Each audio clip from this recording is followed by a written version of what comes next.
The Raiders make it official with punter AJ Cole on his contract extension. Plus, you'll hear from one of the Raiders position coaches. That plus more on Thursday's edition of the Locked On Raiders podcast for May 29th, 2025.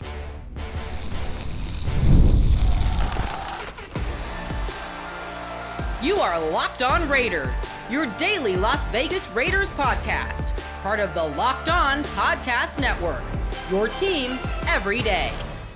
And welcome in, Raider Nation, to another edition of the Locked On Raiders podcast. Thank you so much for making the show your first listen of the day. We definitely appreciate you. You're catching the show wherever you find your favorite podcast, or you're checking us out by way of the YouTube page. You know we appreciate both. It means a lot that you check in each and every day and continue to help the show grow. And, of course, my man Ari does a fantastic job on the YouTube page each and every day, making sure we look good and we sound good. I also want to shout out to Raider Nation that reached out and was like, oh, Q, wait, what's going on? No podcast on Wednesday? Apparently there was an issue with Apple and it wasn't uploaded like it was supposed to. So I know Andrew, Angelica, and a few others reached out by way of Twitter at your boy Q254 and was like, hey, what's going on? And, finally we were able to come to the resolution and the answer, and it was an Apple thing. But I definitely appreciate that. That's really good looking out, because every once in a while, I might schedule it for the wrong date or whatever the case may be, but that was not what the case was on Wednesday. So the show should always be scheduled by 12:05 a.m. Pacific time. So whatever time it is that you're listening, whatever time zone you're in, it should be up right after midnight Pacific Standard Time. And if not, 9 times out of 10, it's a them issue, meaning like Apple or Spotify or whatever the case may be. Every once in a while, it's a me issue, and I'll hold that down. But I do appreciate it, and that's one way to check on the show, at your boy Q254 or at Ari Produces. So many thanks to Raider Nation for reaching out. I do appreciate that. So got a lot coming up on the show. 707-654-4693. That's the Locked On Raider podcast voicemail line. We'll hear from you as we close out the show, as we normally do, calls and texts. On Wednesday, we also had an opportunity to catch up with a lot of the Raiders' assistant coaches, both offensively and defensively. So you know what I say. My motto is DBs win games. Marcus Robertson, he's the defensive backs coach. You'll hear from him coming up in segment number 2 of today's Locked On Raiders podcast. Some really good stuff from him, just kind of what they're looking for in their secondary. I know that that's a position group that a lot of folks are a little concerned about, because it's not set in stone who's actually going to be the guys out there at the corner position, even the safety position. Plus, you want to hear a little something on Darian Porter, the pick out of Iowa State, the draft pick that a lot of people have high hopes for, including myself. You'll hear that in segment number 2. Here in segment number 1, we'll have news and notes of the day. So let's go ahead and jump right into it. Off top, the Raiders made it official with the contract extension to AJ Cole. It's something we've been talking about for the past couple days. Remember the 4-year, $15.8 million extension, $11 million guaranteed, making him the highest paid punter in the league. He had 1 year left on his deal, so now he's under contract for 5 seasons at just under $20 million. Now, you know that you've made it when you get a Baldy breakdown, right? And for any that don't know, that's Brian Baldinger. He does a fantastic job breaking down film, and I know that this is audio for the most part, and you're not going to be able to see everything that he's talking about, but it's pretty cool. And I saw AJ Cole on social media say, wow, I can't believe I got a Baldy breakdown. But there was actually a Baldy breakdown of AJ Cole, kind of celebrating his contract extension, the fact that he's one of the best in the business. Check it out. AJ Cole just got a new contract with the Raiders, and he's earned it by the way he has punted. Since he was an undrafted rookie out of North Carolina State, he's punted every single game for the Raiders over the last 6 years. This one should have been down at the 1. Should have been, ended up being a touchback. But his ability just to direction punt right here, like this one right here. Like he's punting from the 15. Look where this ball bounces. Like there's no chance for that to be returned. And you get the roll down to the 5-yard line. This one right here, how about this? Like you watch him in a 10-10 game against Denver. Denver's coming after him. They got an 8-man rush coming after him. Bam! There it is. That's like it looks like, look at where this ball goes out of bounds. Look where it gets marked. Like it's getting marked at the 8-yard line right here. And then this right here. Like you're punting deep in your end zone. And look where the ball goes. I mean, he is such a weapon. Now, they just got to take advantage of it. Man, he is a heck of a punter and worthy of a brand new contract. AJ Cole, going to be a Raider, probably forever. One thing the Raiders could do, they can find kickers and punters. So I thought that was kind of cool, right? Hearing from Brian Baldinger. Normally he's talking about the Condor, talking about Max Crosby. Sometimes he's talking about, maybe he'll talk about Geno Smith or Brock Bowers, but this time he's talking about a punter. It's not very often that a punter is talked about and had film breakdown But Brian Baldinger, again, Baldy's breakdowns, fantastic stuff. Also, Seth Walder from ESPN, he's a big analytics guy, reported this on Wednesday that the Raiders hired Andrew Fidel from the Jaguars as their manager of football, data science, and engineering per sources. So what does that mean? Well, in Jacksonville, Fidel was the senior manager of strategic research and development. What he's supposed to be doing, from my understanding, he'll be involved with the players' health and safety, game competitiveness, and rule changes. So sounds like he's going to be that guy that's going to be in charge of in-game situational things, going on as far as, the rules and the analytical side of things. But, another hire for the Raiders and their front office. They hire Andrew Fidel to be a part of the coaching staff. I don't know exactly where you would classify him as far as coach or just assistant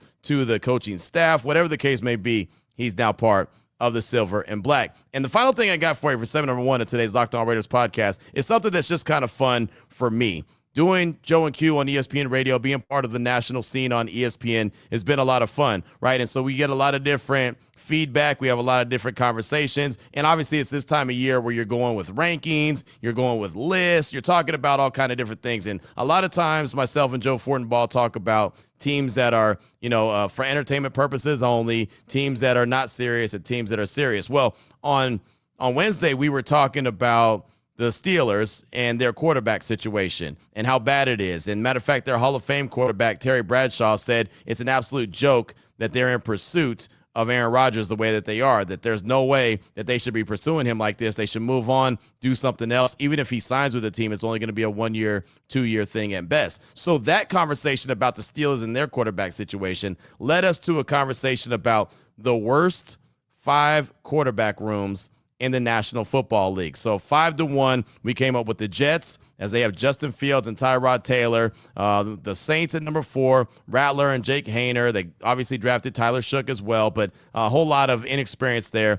Number 3, came up with the Pittsburgh Steelers. Mason Rudolph, Thompson, and Will Howard are the 3 that are in the building right now. Maybe Aaron Rodgers will be added to the mix. 2, we came up with the Colts. Jones, Richardson, and Leonard. Jones being Daniel Jones. Yeah, that guy. Anthony Richardson, former first-round pick that hasn't turned out to be anything. And then the Browns, we put them at number 1. And really, the Saints could have been at number 1 because there's so much unknown. But the Browns, we put at number 1 just because you got Flacco, Watson, Pickett, Gabriel, and Sanders. 5 quarterbacks. Who knows what they really got cooking, right? We know Watson's not going to play. Flacco's old. Pickett's not very good. Gabriel and Sanders are both rookies. So there's a lot of unknown. But it was just cool to see that we went through and broke down 5 quarterback rooms that weren't very good, and the Raiders weren't part of it. So, of course, we opened it up to the phone lines to say, okay, well, hey, if we missed a quarterback room that is not very good and you think should be on our top 5 list, let us know what it is. So we reached out, and it's funny because the calls started coming through, and all of a sudden, the very first one was a call from John in Lake Tahoe. And so when we're communicating between me being in Las Vegas, Joe Fortenbaugh being in Bristol, and obviously the producers and everyone behind the scenes, Cam and Bubba, are also in Bristol, we're on Teams or Zoom, and we're able to see the screen inside the studio. So on the screen, it says John in Lake Tahoe, and then the team that he has in parentheses is the Raiders. So Raider Nation, I got hot. I wrote that. I'll tell you, if you're on YouTube, you can see right here. I wrote down, and that's all chicken scratch right there, but I had this little pad of paper, and I was like, oh, wait, hold on. There ain't no way John's going to come out here and rip the Raiders for their quarterback room when I just went through 5 different teams that their quarterback room was awful. So I was about to go in. Like, I was thinking, he don't want this smoke, right? I got fired up. I'm getting fired up right now thinking about it. So then I said, okay, well, I'm prepared. I got the numbers. I'm ready to defend Geno Smith. Yeah, I know that the backup quarterback situation may not be fantastic, but your starting quarterback's pretty sticking good, and especially since we've been talking about him a lot lately, being a top 10 quarterback according to Pro Football Focus, I was like, there's no way that he's going to pull this off and talk bad about the Raiders. Well, that was my thought until I actually heard the call. Here it is. Check it out. Want to hear from you at 888-SAY-ESPN, 888-729-3776. What do you think the worst quarterback room in the National Football League is? Let's go out to Lake Tahoe, talk to our guy, John. John, welcome to Joe and Q. What you got for us? I just want to give a shout-out to Joe. I'm from the Bay Area, and I kind of miss that the guy did a great job out here, so I just want to say hats off to you. Thank you, John. I'm well aware, but it's always nice to hear it. That's a great place. Hey, I just want to give a shout-out to the Raiders. You know, the rudderless ship finally has some direction. I think if the defense does a halfway decent job, I think with the new look offense, they're going to be at least entertaining.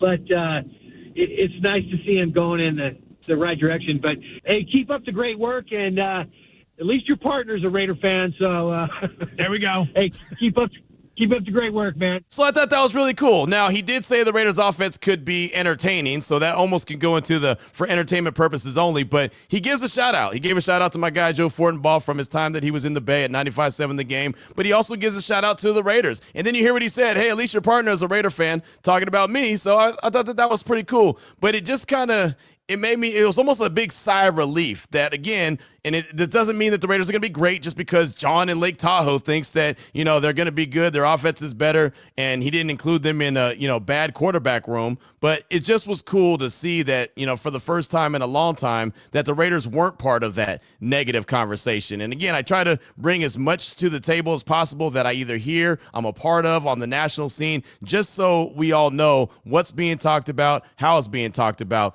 The fact that Joe Fortenbaugh and myself went through and rattled off 5 different teams with really bad quarterback rooms. And honestly, we had like 9 and we whittled it down to 5. The Raiders weren't one of them. It just made me, kind of put a smile on my face. I'm like, you know what? They're finally getting a little bit of respect. Now, I'm not saying that they're, being praised for everything that they're doing, but I feel like they're getting a little bit of respect. Now, to go and get a lot more respect, go win games when it matters during the season, right? And that's obviously what they're tasked to do. But I thought that was pretty cool, so I wanted to bring that call to the table and also the top 5 that we had as far as bad quarterback rooms. We said the Jets, the Saints, the Steelers, the Colts, and the Cleveland Browns. No Raiders. Not at all. We even had someone call in and say the Chargers because of Justin Herbert for everything that I've been saying, how he hasn't proven to do anything, and he's a $53 million a year guy. Like, we even had someone call in and talk about Justin Herbert. Someone else brought up Trevor Lawrence. He's also a $50 million plus year guy, and he hasn't done anything in Jacksonville. But again, no Raiders. I thought that was really cool, and then you heard the call there from John. So anyway, that was what it was.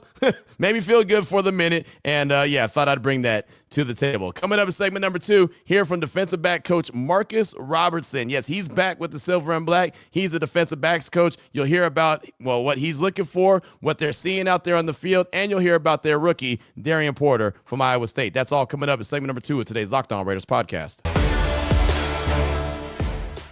Before we get to that, though, I do want to tell you about a great sponsor here on the show, and that is FanDuel. The NBA playoffs, they're in full swing. Matter of fact, it's just about time for the finals. Even though it's not going to happen until next week, we already know the Knicks are just about cooked, right? They're down 3-1, and we saw what OKC did to Minnesota on Wednesday, didn't we? Yeah, every night delivers highlight-worthy performances, major momentum shifts, and can't-miss moments. Whether it's a game-winning shot or a breakout player, there's never been a better time to get in on the action. FanDuel makes it easy to stay in the game before tip-off and live. Player props, performance trends, and same-game parlays. Fans have way more reasons and ways to get into the action, play smart, and win really big. If you got a read on who's heating up, you can back it up with a same-game parlay. And $200 in bonus bets, I know that could add some excitement right now, right? You want to get that? If you're new to FanDuel, it's the perfect time to sign up. Head to FanDuel.com, place your first $5 bet. If it wins, that $200 in bonus bets I was talking about, it's yours just like that. Make every moment more with FanDuel, the official sports betting partner of the NBA. All right, Raider Nation, here we go. Segment number 2 of today's Locked On Raiders podcast. On Wednesday, I had the opportunity to catch up with offensive coaches and defensive assistant coaches, right? Both of those guys were made available. The offensive coaches were at 10:30 a.m. Pacific time. I wasn't able to be there for that, but I was definitely on hand for the defensive coaches. The coaches that all talked, offensively, Chris Beatty, the wide receivers coach, Brennan Carroll, the run game coordinator, offensive line coach, Dylan McCullough, running backs coach, Greg Olson, quarterbacks coach, and Luke Steckel, tight ends coach. I have sound from Carroll. I have sound from McCullough, so we can get some of that in maybe on tomorrow's show. But I was there in attendance for the defensive assistant coaches. That was from 12:30 to just about 1 o'clock Pacific time. John Glenn, the linebackers coach, Robbie Leonard, defensive line coach, Marcus Robertson, defensive backs coach, and Joe Woods, passing game coordinator and defensive backs coach, all spoke to the media. I wanted to catch up with Robbie Leonard, but he had a big crowd around him, and one media member in particular literally hovered in front of him for 25 minutes. No joke. He literally pulled up a chair and sat right in front of him and did not move till everything was over. Normally, we stand there, we'll talk for a couple minutes, and then we'll break. Or we'll talk for a couple minutes and then give someone else or a couple questions and give someone else an opportunity. Nah. This guy was hovered. He had his anchor right there in front of Robbie Leonard. So I was like, you know what? I'll just catch up to him later. Unfortunately, but he's a really good coach to talk to, and that's the reason why my man was hovered in front of him as long as he did. But for me, I always say DBs win games, so why not talk to the defensive backs coach, right? Marcus Robertson, Iowa State alum. He played in the league from 91 to 2000 with the Oilers and the Titans, Houston and Tennessee, and then 2001, 2002 with Seattle. Assistant secondary coach from 2007 all the way through now. Many different teams, including the Raiders as an assistant in 2014, and then he was the actual secondary coach from 15 to 16 with the Silver and Black, but then also the Broncos, Saints, Cardinals, and back with the Silver and Black now. So Paul Gutierrez from Raiders.com, Nick Walters, Channel 13, and myself, we caught up with Raiders defensive back coach and got a couple minutes to talk with them. There was a couple others, but this is just a small chunk of the conversation that we were able to have with Coach Marcus Robertson of the Silver and Black. Check it out. How are things going specifically in the secondary? You got some guys coming back, but got some continuity as well. Well, I like to think, through free agency and through the draft, I think we got a lot better. And I think that we're growing as a unit. When I think about, bringing over Chin, you already have Isaiah here, and who I think is an ascending player. I think you bring over Alani Johnson, who's got a lot of flexibility, defensive flexibility in the back end, and Chin and his demeanor and his approach, his leadership ability, things of that nature. Then you bring in, Stokes at the corner, who has all the physical tools to be an outstanding corner in this league. Just needs to play with a little bit more consistency, and I know Wood is working his tail off to get him to do that. And then you bring in, DP along with all the rest of the corners that were here. I think that our secondary has vastly improved through the process this offseason. We see the physical body types that are being brought in, but what are the traits that you guys are looking for as far as competition, competitors, leaders, like you mentioned? I mean that's it. I mean, you really want smart, tough, and physical. That's what you really want. So, but most importantly, when you think about obviously this level, athletically. They have the skill set that you're looking for. Now it's just the ability to be able to, the above the neck emphasis. Does that make sense? Being able to process and think quickly. And so in my mind, not even think too quickly. It's more so of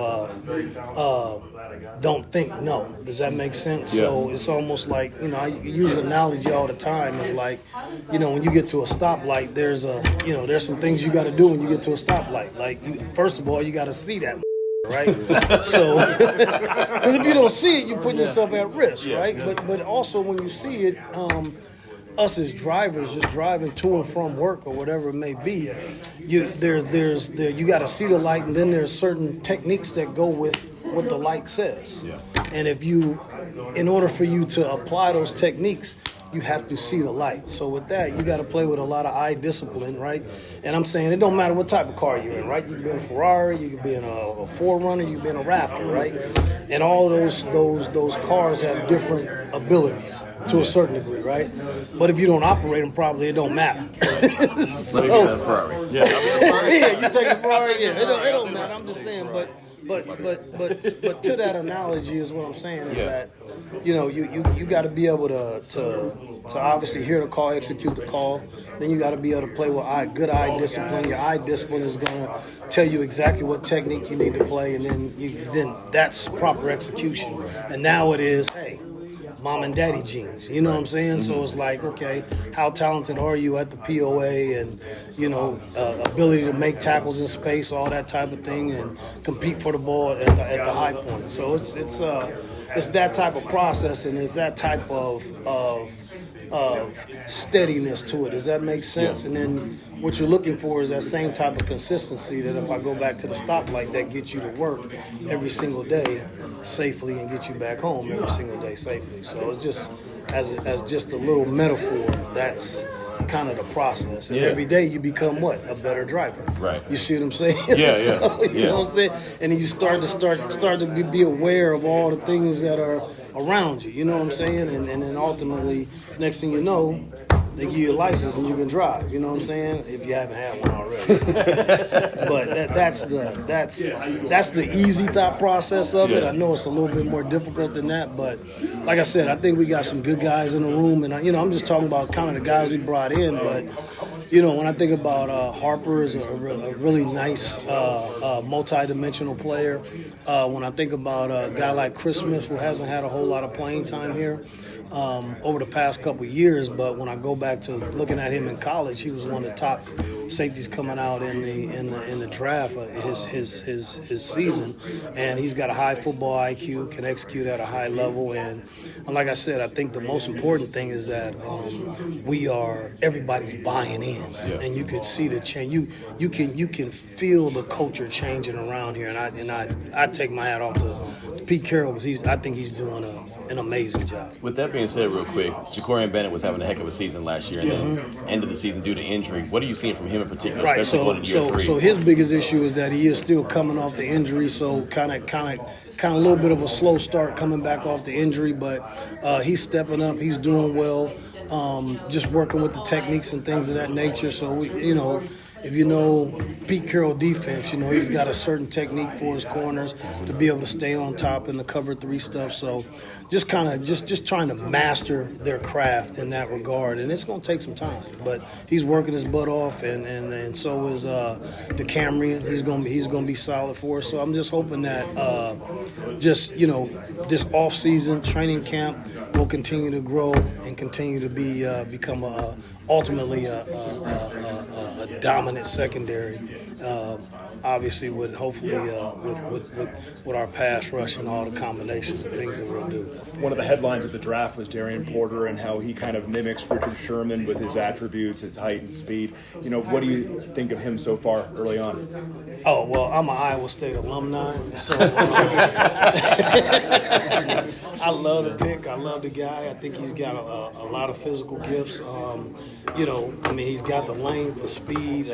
So he is, and he is taking, to me, big leaps, like from one week to the next, as far as the coaching and the training and all those type of things, simply because of the fact that he just moved over, basically from being a wide receiver to the defense side of the ball late in his career in college, and he is making tremendous jumps, in my opinion. He's got a chance to be a really good player.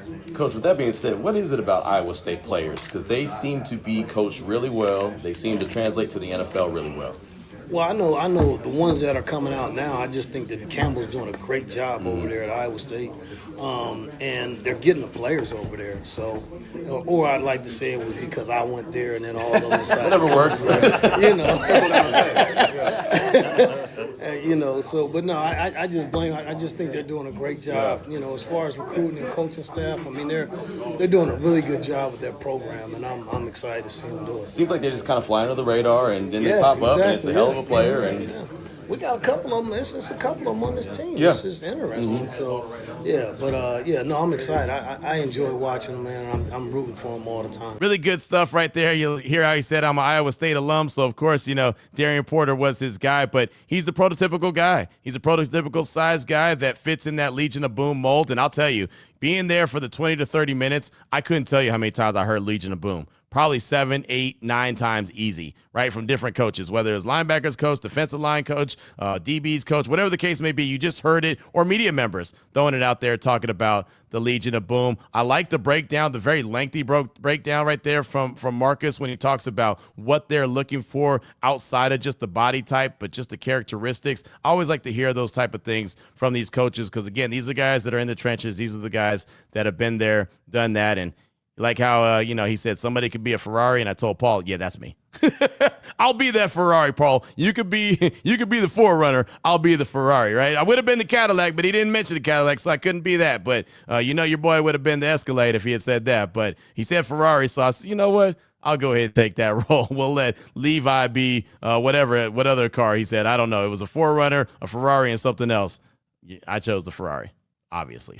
So that was Marcus Robertson, defensive back coach for the Silver and Black. Again, one of my favorite opportunities to meet with these guys, just to get to know them, shake their hand, introduce ourselves, kind of let them know who they are. And then when we see them again, it's a much easier conversation because they're already somewhat familiar with you. So hopefully you enjoyed what Marcus had to say. Like I said, I'll pick one of the coaches, probably from the offensive side, maybe Dylan McCullough. Vinny told me he was really good. Maybe Brendan Carroll, maybe a combination of the two we'll bring on Friday's show as well. But coming up next, we want to hear from you. Your calls and texts, 707-654-4693. We'll close things out hearing from you here on the Locked On Raiders podcast.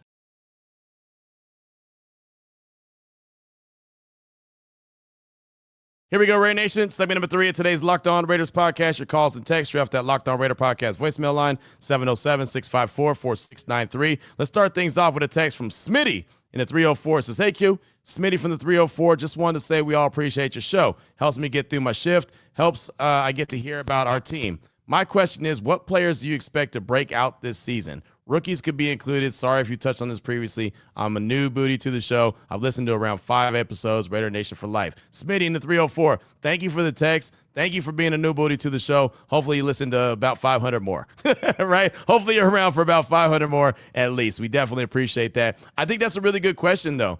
Breakout players. I'll tell you who I'd like to see be a big breakout player. Big Mike. Michael Mayer is the first guy that comes to mind only because we haven't seen anything. Remember, the Raiders traded up into the second round to go get him. His first year with Josh McDaniels didn't work out very well. He wasn't very happy. He expressed that to us, didn't enjoy coming to work. That was year 1. Year 2 under Antonio Pierce, he was feeling good about himself, was fired up. Everybody was happy to come to work. And then he had a personal issue and he stepped away from the team, right? And then he came back late. So I'm hoping that this could be the year for Big Mike to break out. I would love to see him break out because he's a good dude. Michael Mayer is a really good dude, and we all know from what he did at Notre Dame, he's got ability. He's one of the best tight ends in the business. Is he Brock Bowers? No, but he's one of the best in the business. So I would love to see him break out. I'm going to continue to ride the Malcolm Kuntz train and say that he's going to break out, even though I know he broke out at the end of 2023 and really showed what he can do, but didn't have a chance to follow that up last year. So I think that he's going to have an opportunity for sure to break out. That's a guy that I was, like I said, banking on last year, and it didn't happen. And trying to think about one more guy. Ooh, man, you know what? Isaiah Palamau. I'll say Isaiah Palamau. That'll be the third guy I think about. And you saw him coming on. You saw him coming on pretty strong at the end of the season. You saw the Raiders give him a contract extension. This is a guy that was an undrafted free agent that stuck around, practice squad, up on the regular squad, back to the practice squad, special teams, whatever the case may be. Hey, wherever you need him to be, he'll be there. If you need him to plunge the toilet, he'll plunge the toilet. If you need him to, cook something in the kitchen, he'd cook something in the kitchen. Take the trash out, he'd do that. The things that your kids never want to do, he would do it all, right? He would do it all. It's not an issue, and he stuck around the team. And he really started to come into his own last year. And he even told us in the locker room many times, the game is slowing down for me. So I'm very interested to see what he can look like in a Pete Carroll-led defense. Obviously, Patrick Graham is still a defensive coordinator, but this has got Pete Carroll's, thumbprints all over it. So I think Isaiah Palamau has an opportunity. So those are the 3 guys that I'm going to talk about. I'm going to roll with Big Mike. That's Michael Mayer. I'm going to roll with Isaiah Palamau. And who was the other one I just said? Man, who was the other guy I just said? Oh, man, I forgot already? How'd I forget already? Oh, dang it. Well, sorry. I forgot already. I don't know how I got going on a roll, started talking about Big Mike and started talking about Isaiah, and I forgot the other one. I can't believe it happened well. That's how things go. I'm sure I'll remember sooner rather than later. Sorry about that, Smitty, but thanks so much for the text. Definitely appreciate you. Up next, got a call from Andrew in the 702. He's calling to talk about the guys that he thinks should be offered a contract extension, something we talked about on Tuesday's show. Here's Andrew in the 702. Hey, Q. This is Andrew from the 702. I just wanted to give my suggestion to your list of guys that have earned an extension with the Raiders. I believe Munford would be a good dude to get extended before he becomes a free agent. Because right now he'd be offered money that, a swing tackle would get as opposed to a starting tackle. And we all know that's a big financial difference in the contracts offered to those guys. Worst case scenario is he stays a swing tackle and does a pretty solid job when he's called upon, which I think he's done up to this point. He's young, big dude, obviously could use a lot of development still. But I think, optimistically, I think he could be that guy. He'd solidify the other starting tackle position as long as he does what he needs to do, stays in the lab, gets busy, and just stays consistent. That's all we can ask from the young guy. I think he's got a lot of potential, but I don't know. Just let me know what you think. All right, Q. Keep doing what you're doing.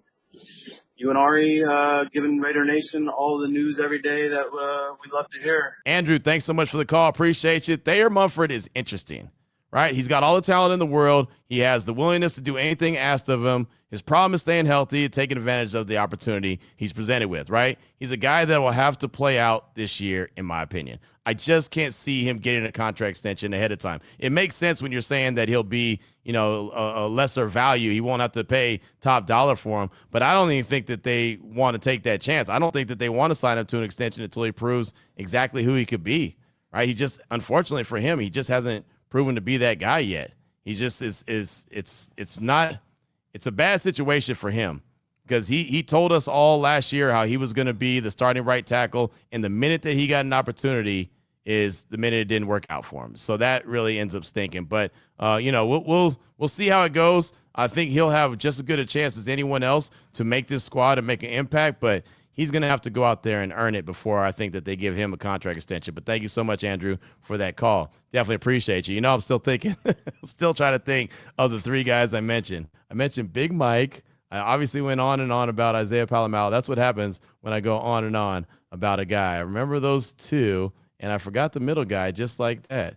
Man, I can't believe that I did that. But anyway, thank you for your call. Next up, got a text from SoCal Raider. It says, Aloha, Q. It's your guy, SoCal Raider, currently enjoying life in the 808. I apologize for sending a message that's not related to the Raiders football. I want to take a moment to express my gratitude for your thoughtful words during the YouTube broadcast. As a veteran, I appreciate when people I respect take time to honor and remember the friends, family, and military members who made the ultimate sacrifice on Memorial Day. I know you didn't have to and maybe don't have a family member or close friend serving, but it's truly honorable and with the esteem and admiration by me that you ensure their legacy is never forgotten. Thank you for everything that you do. And as always, go Raiders. That's from SoCal Raider, chilling in the 808. And yeah, and that's a responsibility. That's something that I try to, and I say it all the time, I try to make sure that I'm actually more conscious of that. I don't think that I thank the veterans enough. I don't think that I observe, Memorial Day and the ones that paid the ultimate sacrifice. I don't think that I do that enough. I try to. Consciously, I do try to, and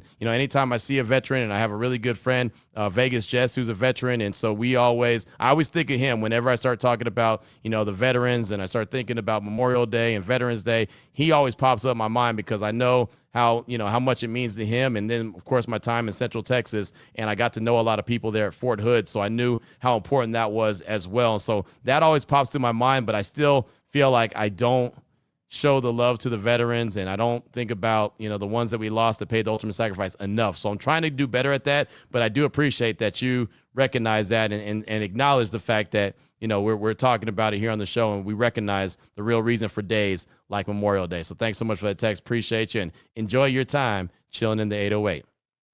We got this call from Smooth Raider from the Valley Joe. That's Vallejo, California. He's calling to talk about the Raiders superlatives and the most important player or person this season when it comes to the Raiders. Here's Smooth Raider from Vallejo. What's going on, Q? This is Smooth Raider, straight out of Vallejo, by way of the town. That's Oak Town.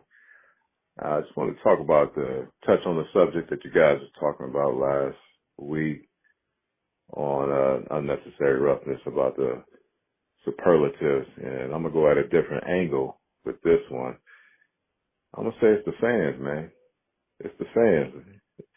We got to show up to these games, man. We got to show up to these home games and support, you know what I mean? Like that 12th man that they have in Seattle is huge, I'm tired of seeing a sea of red, a sea of baby blue, a sea of orange and blue, all those whack colors.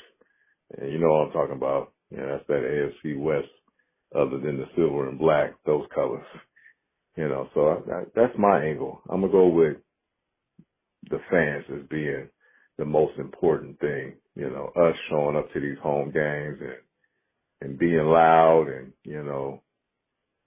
yelling defense and Raiders all day, So if we can do that, that'll help our team out even more.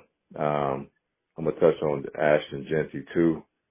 If my comparison for him is MJD, if I can get like a quarter of MJD out of Asht and Genty, man, hey, we winning. We done won. Because MJD was a bowling ball just like he is, short, stocky, had the yak, all of that good stuff. So that's my comparison. So just want to say, keep inspiring everybody, Q. Keep repping the Bay. And Raider Nation, stand up one time. All right now. Smooth Raider, thanks so much for the call. Appreciate you. Fans being the most important factor, giving them that home field advantage that, well, they really truly haven't had since the days of Oakland, right? Going back to the call that we had a couple days ago from Raider Noah, right? It's hard to get that home field advantage when you're not winning at home consistently. It costs a lot of money to travel. There's a lot of things that go into it, not to mention the ticket prices are so high. But the Raiders don't have a good overall record at Allegiant Stadium. I've talked about this on the show before. They're 19-23 overall. That's not good enough, right? You don't want to take and look at the odds, right? I mean, we're in Vegas, so let's look at the odds. You don't want to look at it and be like, man, you got a less than a 50-50 chance of going and seeing a winning product when you go spend your hard-earned money. It's hard. So they've got to do their part. They've got to go out there and they've got to earn it. They've got to go out there and they've got to win games. They've got to get Raider Nation fired up. Like, we do our part all off season, right? We do the part all season long, trying to keep everyone locked in and excited. But the team's got to go out there and do their part and win games and start to create that. Yeah, okay, when I go to a game at Allegiant Stadium, I know it's going to be a dub. And when they start doing that, Raider Nation was going to be there. They're going to show up. And they're going to show out. Thanks so much for that. I do appreciate you. And, man, that smooth Raider voice you got, fantastic. I used to do the Turn Off the Light show back in the day at Q97 in Fresno. And it's hard for me. As you could tell, I got plenty of energy. So I would do the night shows 5 hours long. The first 3 hours would be all hip-hop and R&B. And we'd be going, ba-da-da-da, having a lot of fun. I'm bouncing off the walls and everything. Then the final 2 hours, 10 to midnight. All right, it's time to slow it on down. It's time for Turn Off the Light. Like, that was the hardest thing for me ever to do, was to hit the brakes. Right? Have you ever tried to run 100 miles an hour, then all of a sudden stop on a dime? That was the problem that I had. Smooth Raider, you got the voice for it, though. Not mad at that at all. Also, not mad that I just remembered the three guys, and that's still been on my mind. That is so funny. That has been on my mind. I was like, how did I forget the three guys? I mentioned Big Mike, Michael Mayer, obviously want to see him break out. Malcolm Kuntz. I thought about Malcolm Kuntz because I forgot about him because I've talked about him so much that, I expect him to be that guy. So he was the second guy, and then Isaiah Palomau. So there you go. Those are the three. I know someone's probably texting in or calling in. Like, how'd you forget that? Hey, man. You never know what to expect from me, man. Trust me. You never know. These weeks become long. These days become long. And, yeah, who knows what I'm going to say or what I'm going to do. There's really no telling. But Smooth Raider, thanks for the call. Definitely appreciate you. And Raider Nation, thanks for bearing with your boy. One more quick text. This is from Back in Black 70. He says, hey, Q. Back in Black 70. I'm up here in the 509 with the uncertainty of health and productivity of Malcolm Kuntz and Tyree Wilson. What's your thought about going out and getting Trey Hendrickson? Matched up with Max would be unreal. Speaking of unreal, as a Raiders fan since 1980, I would have loved to have been in that room as a Raiders gala, seeing all those greats from the years past. With Seawood's recent minority part ownership with the Browns, does that mean we'll see less of him at Raider functions? Keep up the great work, Q. Go Raiders. That's Back in Black 70. Thanks so much for the text. And, yeah, that Raider gala was pretty special, man. It really was. I still got my paddle right here. If you're watching on YouTube, there it is. That's the lucky number 1031. That was a number that no one ever saw. Never saw that at the gala. I wasn't showing that thing at all. But, no, it was fantastic, man. Just seeing all the Raider greats walk around there. And, it's just kind of one of those situations where you're free to talk to everybody. I went with a couple, folks from the job. And it's funny because my buddy, he had his friend there, and he had a football that he'd won it, and so he was getting it signed. He was getting it signed by all these different players and Mark Davis. So yeah, you would have loved that, being able to have that opportunity. To get those signatures and add it to a nice football. If that was the case, like there was a kid that was there that had a couple extra Sharpies, and so this guy went up to him and was like, "Hey, can I borrow your Sharpies?" He's like, "Oh, I got a couple. Here you go." But it was really cool to be around that event. As far as Trey Hendrickson and trading for him, I don't know if the Raiders really want to trade for too many people. I know we've had conversations about Jalen Ramsey. there could be conversations about, potential wide receiver if one becomes available, if they feel like they need one. But John Spytek really seems to be the guy that really wants to build through the draft. He really wants to hold on to as many of his draft picks as possible, and they don't want to spend big money either. Trey Hendrickson's only not happy with Cincinnati because he's like the 10th or 12th highest paid edge rusher, right? And he's led the league in sacks the last 2 years. So he needs to be paid better than that. I think he's at $19 million a year, where Max Crosby's at 35.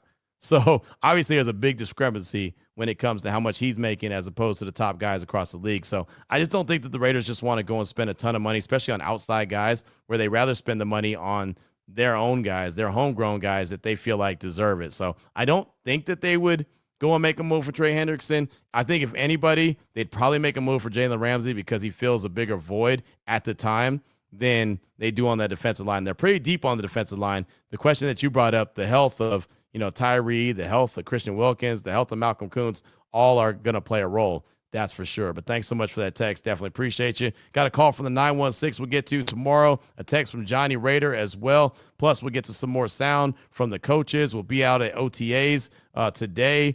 Chip Kelly is going to be speaking to the media, so I look forward to asking him a few questions. We'll ask him about Ashton Genty and his running stance and why it was so important to change it and kind of what his expectations are from the offense, like what kind of offense they envision having with the silver and black. So that plus more. We'll talk to some players as well. Look forward to it. And we'll, of course, bring it back to the show as we close out the week really strong. So until then, Raider Nation, take care of yourself, take care of your family, love on your family. Most importantly, as always, just win, baby.